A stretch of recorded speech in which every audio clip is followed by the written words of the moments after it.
Okay, here we go. Now these are those Manzanilla bananas like I have.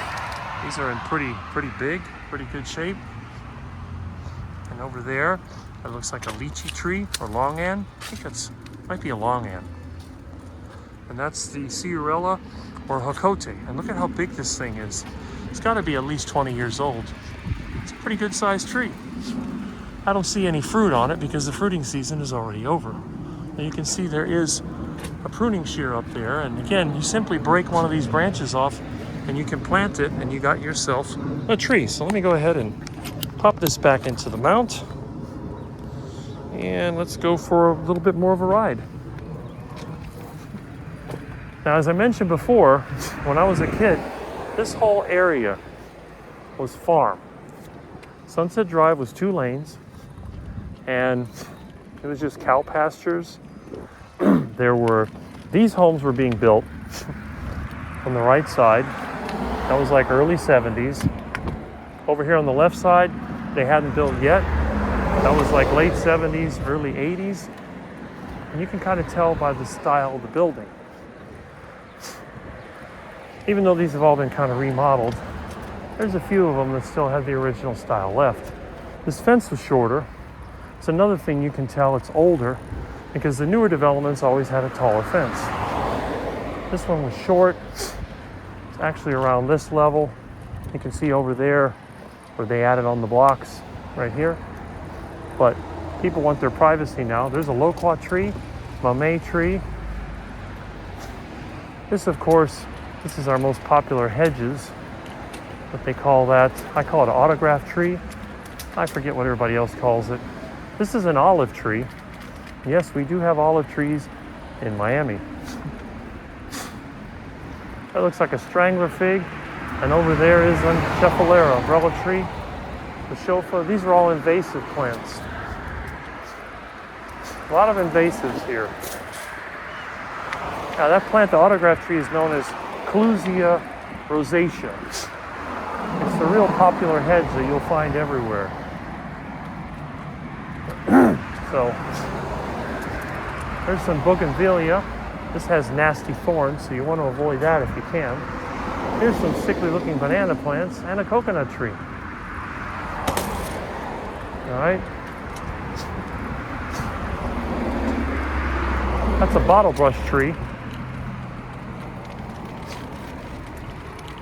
That one, there's another bottle brush tree. Huh. There's some prickly pear cactus. They produce edible fruits. Dracaena marginata. Got that climbing fig vine.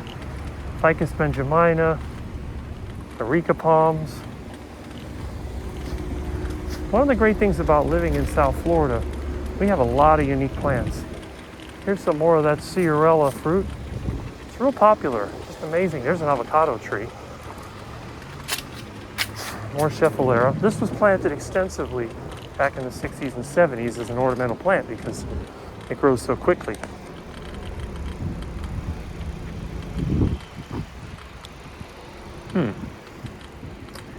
Now, you don't see a lot of people outside, especially at this time. It's a little bit cloudy to the west. It may rain, but who knows. Let's see if we can get through here without being run over. I see they're putting out the garbage there. Yep, big hole right there.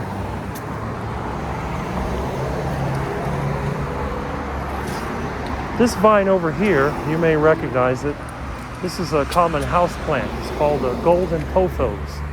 You'll find them a lot all around as a house plant. There's some more of that Ciurella fruit and some coconuts, avocados. There's the mango trees over there. There's just so much. That's one of the good things. There's Suriname cherry. I didn't get it. When I talk about cherries that are edible, they look like little tiny pumpkins and they're somewhat sour. A lot of people hate them. That's one of the few fruits that I like to eat. Here's some limes. There's a longan tree. There's a lot of fruit trees. Now then there's houses like this one that has a totally empty yard. A total waste of space. But this house has a mango tree. Yep. Yeah, amazing. Yeah, these are the Clusia rosacea. They're used now very extensively as a hedge. I've been told they grow from cuttings, but I've never been able to get the cuttings to grow. That's one of the few plants I don't have. But since everybody else has them, I'm not going to bother. I like to concentrate on exotic and unusual plants. That's a lychee tree. You can see it's got no fruit on it, but there's a prickly pear cactus. There's an Bishofa javanica. That's an exotic. It's invasive. This is what's known as cordyline. It's a type of hedge. Here's some more golden pothos. There's just so many things here that you can choose from. And generally, the older the neighborhoods, the more plants you have. Oh, that's an acacia. That's unusual. Sea grape. This is a poinciana tree like I have. These over here that you see in these stacks, these are what we call coral rocks. That's the type of rock that we have in the ground here. They can come in loose rocks, or they can be totally solid. You never know what you're going to find. I'm going to take a better look and see what they're doing over here, construction-wise. This is kind of interesting. All right. Those are Ficus benjamina. They don't produce edible fruit. They're just trees for shade. For a while, we had whiteflies that were attacking them. But now the whiteflies have disappeared because the natural enemies have reached a balance. It's that whole predator versus prey thing. If you have no predators or natural enemies, then certain animals are just going to eat everything,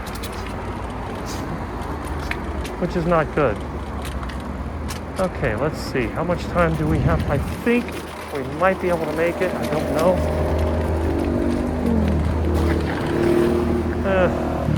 Nope. We're going to wait this one out.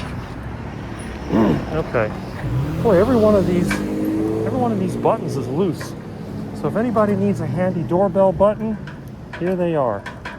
Just break this off, you got the perfect doorbell button. I actually worked for a period of time for a company that installed traffic signals. But we used to have a pretty good standard of work. Today, I don't know what they do. It's just a joke.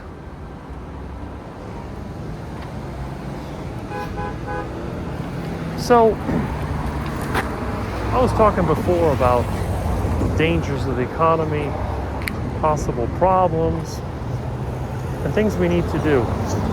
Now, we can go through life hoping that nothing bad will ever happen. That's one strategy.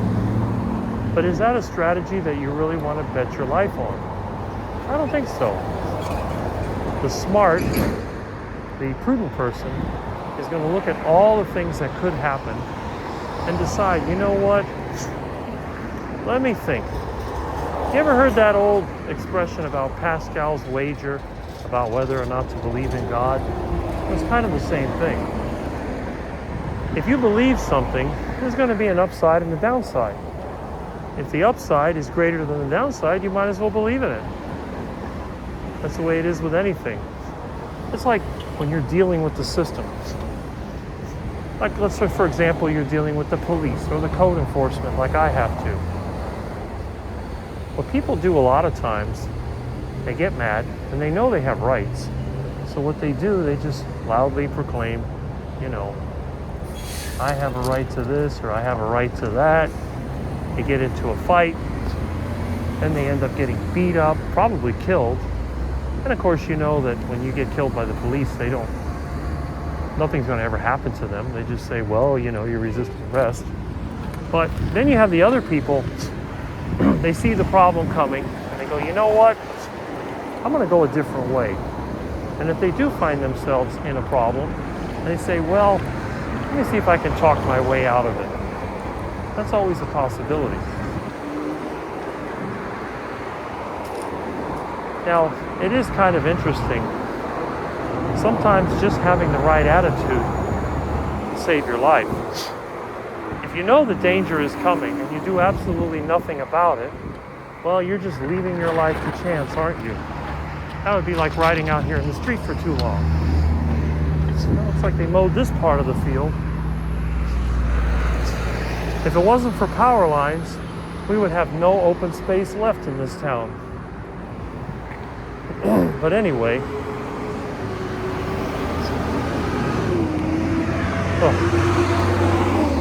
I got a snake over there that's dead. There still are a few snakes here. They really are skimpy with these guardrails. They never put enough of them to make any difference, but at least they put this pipe here, so if you fall down, you won't get impaled by those I-beams. So, I got more fruit trees. There's a guava tree, avocado, mango. Put these little things here to raise up the fence. You'll know when you get to the really old part of the neighborhood because the blocks are exposed. You can see where the mortar is. This is because in the old days, they used to be able to set the blocks somewhat straighter, and then in some places they just put them on the side so the air goes through. Pretty clever. Now, people tell me, well, Rick, what do you think is going to happen with the economy? I tell them it's very simple. It's going to fail, like it already has. There's some rotten mangoes. The economy has been failing as long as I've been alive, and probably as long as you've been alive. The wealth and income gap grows every single year. Every time that the free market tries to correct it, central bankers, most notably the Federal Reserve, are right there to keep the game going. What nobody ever tells you when you're in school is how things really work. They might tell you how to save money, how to add up money. They never tell you where it comes from. Most people think that you got the U.S. Mint printing the money, and that's where the money comes from. But the reality is, the money is actually created by the banks. Banks create money by creating debt to buy anything that is too expensive to buy in cash. So you're not going to see too many people creating debt to buy a hamburger, but they will create debt to build a McDonald's. And the whole idea is that when you create debt, you can then use that debt to buy something, and then that something gains value. So the money didn't exist until the bank created it. Let's say you want to buy a house. The house is $500,000. So you go to the bank and you fill out a bunch of paperwork and they see how much money you make or whatever. The idea is to try to see if you can pay back the debt. Now, if you can pay back the debt, that means that they can create the debt. And they just make it up on the spot. And they say, you know what? I'm going to create $500,000 and we're going to back that debt up by this house that they buy.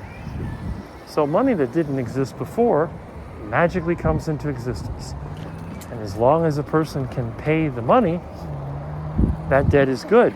It has value because the debt is actually worth more than $500,000.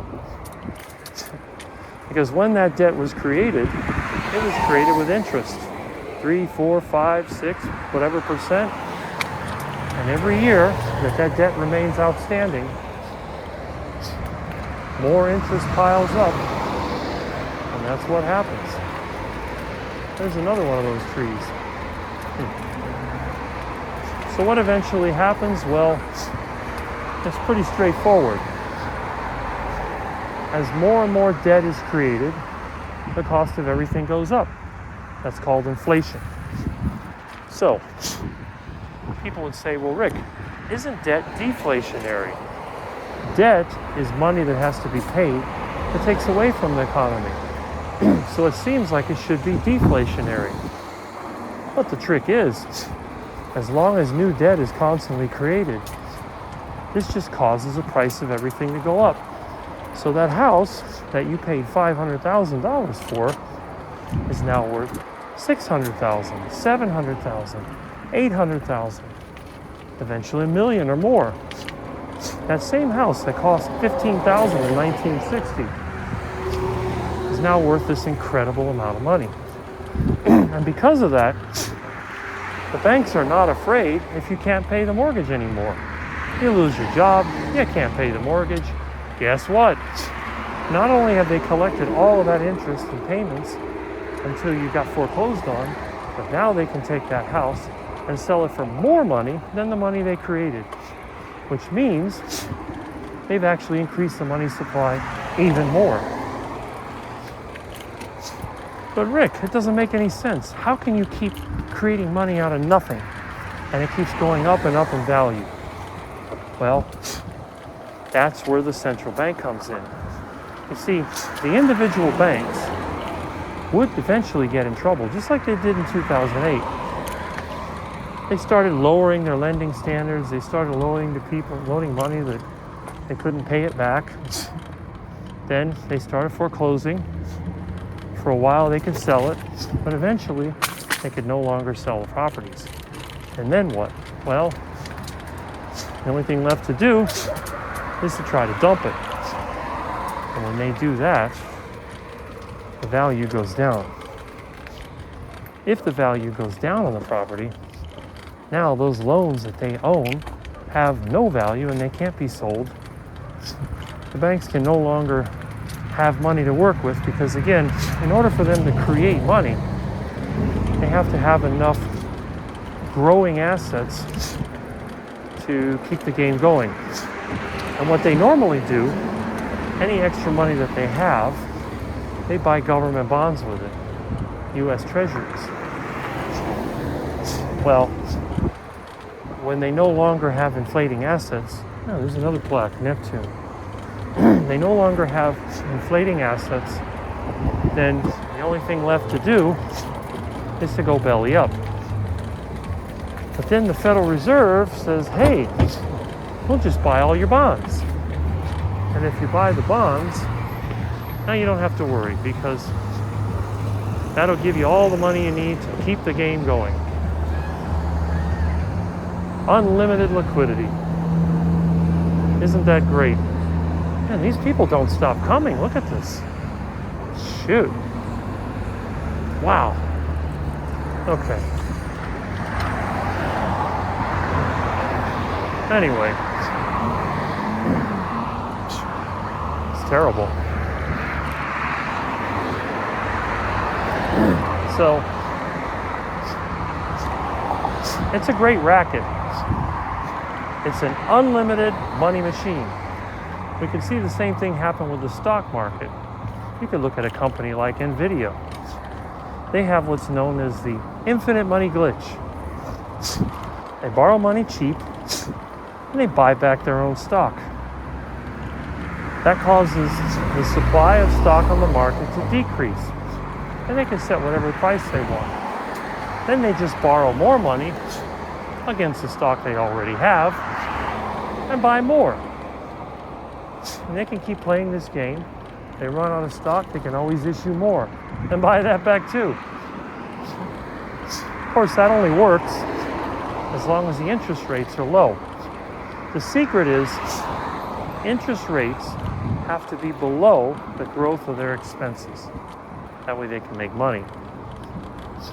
Well, eventually, the debt piles up and it can no longer be paid. To make matters worse, as you get more and more debt, it becomes less and less valuable. This would cause interest rates to rise.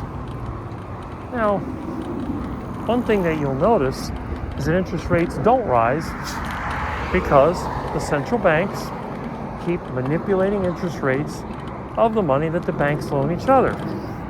And that's where it comes from. Now, for the average person, they're not going to benefit at all from reduced interest rates. They're going to get the shaft. That's just the way it is.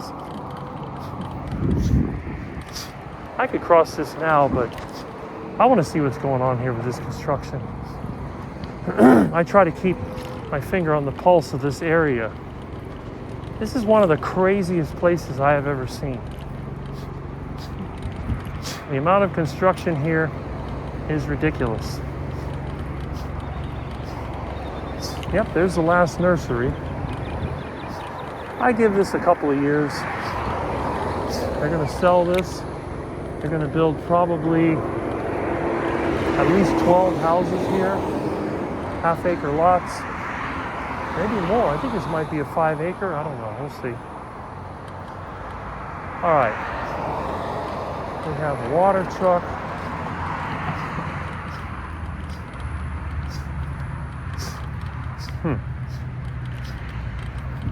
So what do we got here? We got some kind of excavator, and got a roller, tractor with a brush, and a skid steer. What the heck are they doing here? Interesting. Well, they put a couple of containers. I don't know what this is. I don't know if it's a whole neighborhood or what, but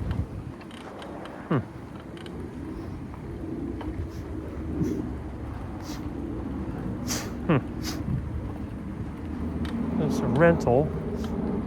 I don't think this is a rental. It's too old. Metro equipment broke up the road in the process, so I think they're going to be digging this up. What is this? Oh, that's interesting.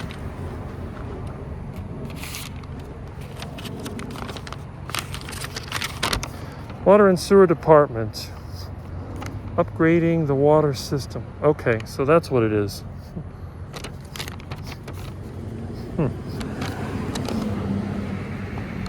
Okay.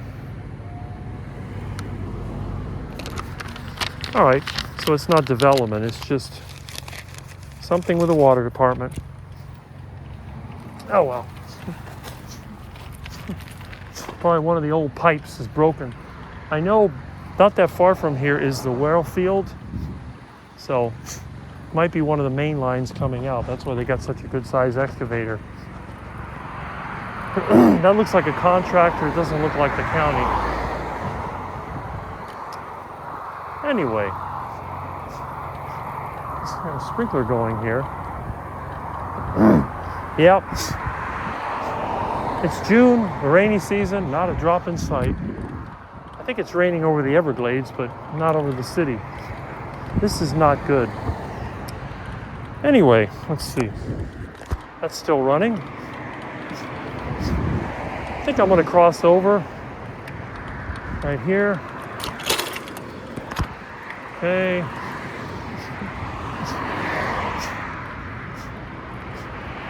Let's see if we can get through here.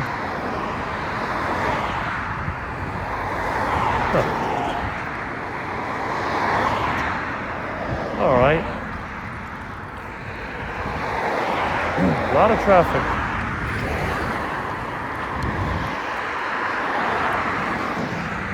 Okay. There we go.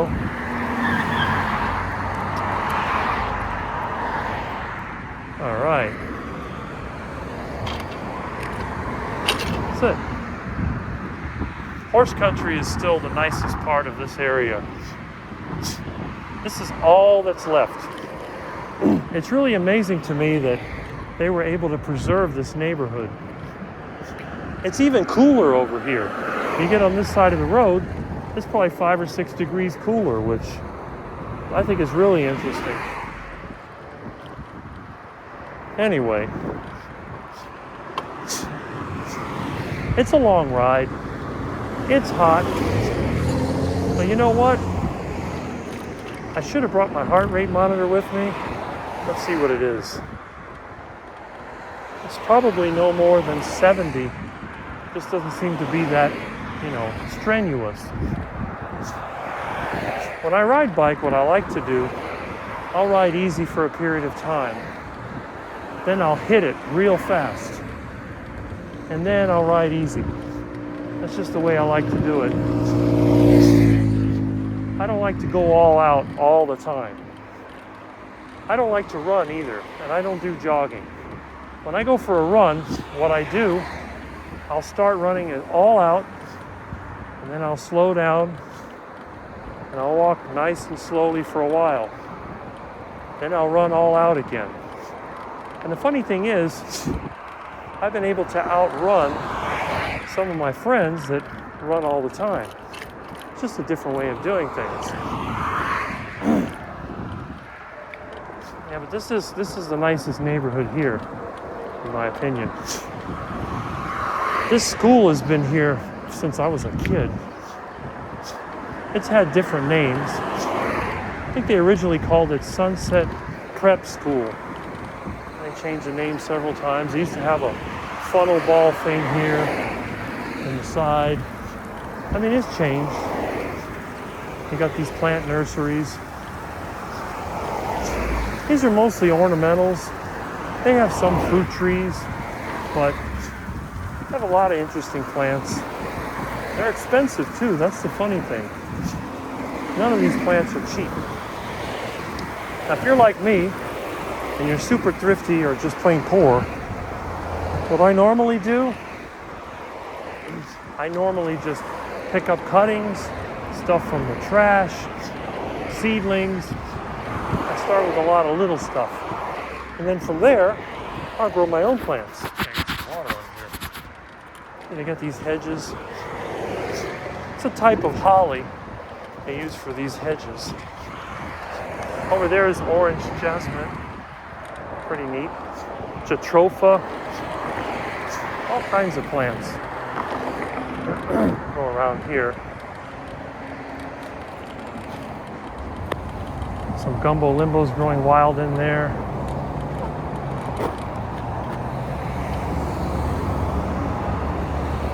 Okay. Surprising amount of traffic. Hard to believe there's that many people here all the time, but there are. Okay. Go through this weed patch. Hopefully there's no boards with nails. Had a few of them before. Anyway. And this is the turnpike. They were building that when I was a kid. It's been added on so many times. It was originally 4 lanes. Now it's who knows how many.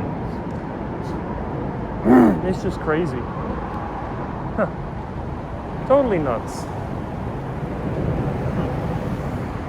Anyway. Oh, I hit the shopping center.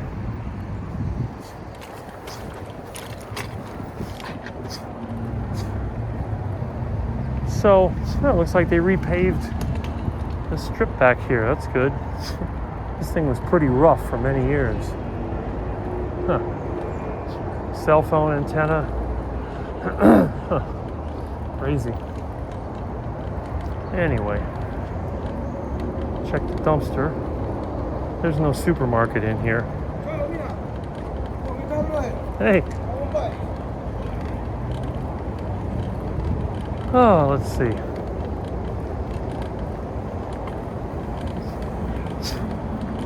Oh my goodness. What an improvement. No more holes, no more puddles. That's pretty good. Oh well. Ah, my goodness.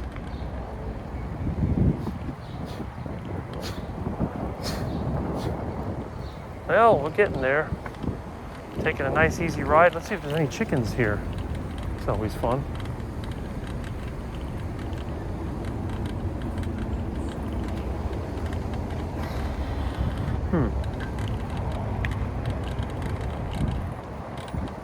I don't see any chickens. Where are my parking lot chickens? Should be here somewhere. Here, chicken. Yeah, chickens are gone. I didn't eat that many of you. There was still a whole bunch of them last week. Guess somebody else must be eating my chickens. Oh, this is crazy. Not a single chicken. Either that or the coyotes got them. That's a shame.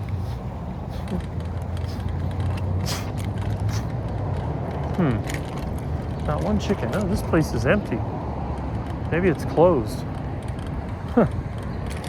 It's got lights on. Anyway. Oh, there are no chickens. That's weird. So.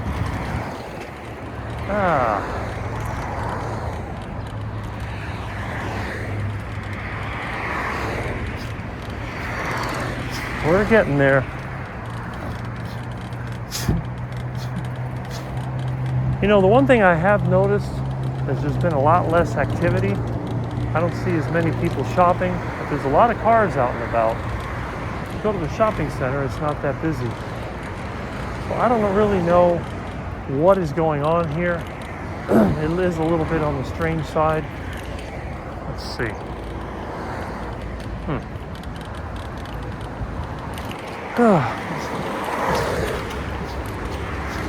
This sidewalk is a rough ride, but at least the bike doesn't squeak anymore.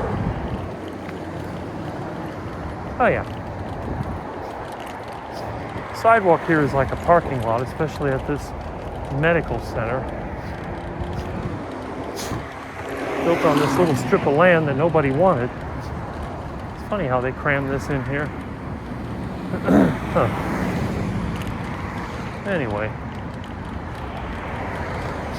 you can see there's just not much to it.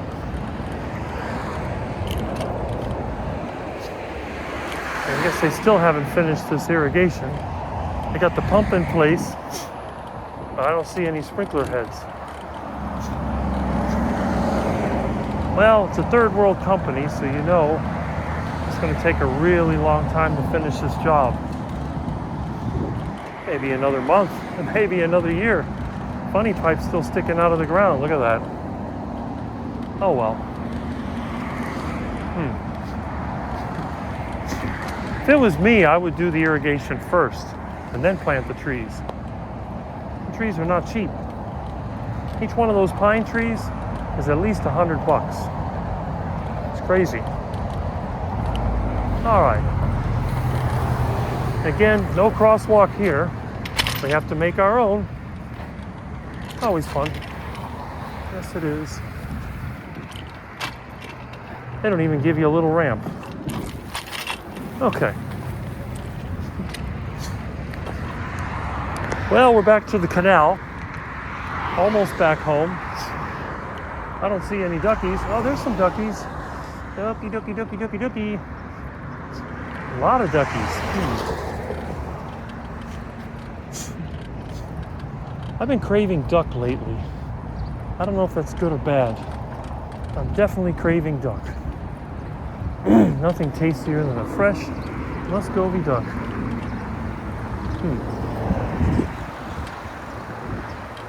I don't have my bag with me, so I'm not going to grab one. They might be fun to run after. It's good exercise. There they are. Delicious duckies. Hello, little quackers. Is that my usual gang? Looks like it. Let's see what we got here.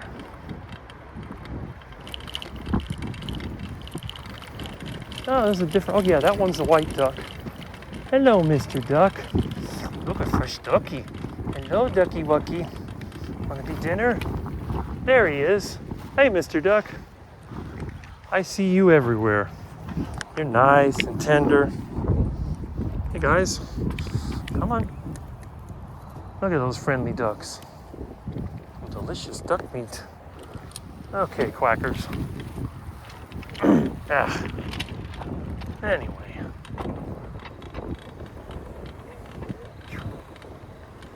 Ugh.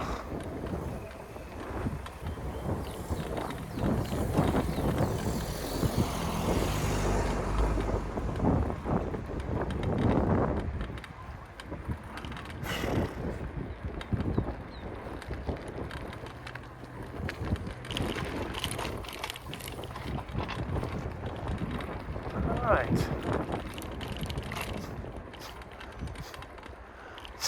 Well, we're back to the bike path. Nothing really going on here. Hopefully you've had a nice ride, and I'll catch you next time.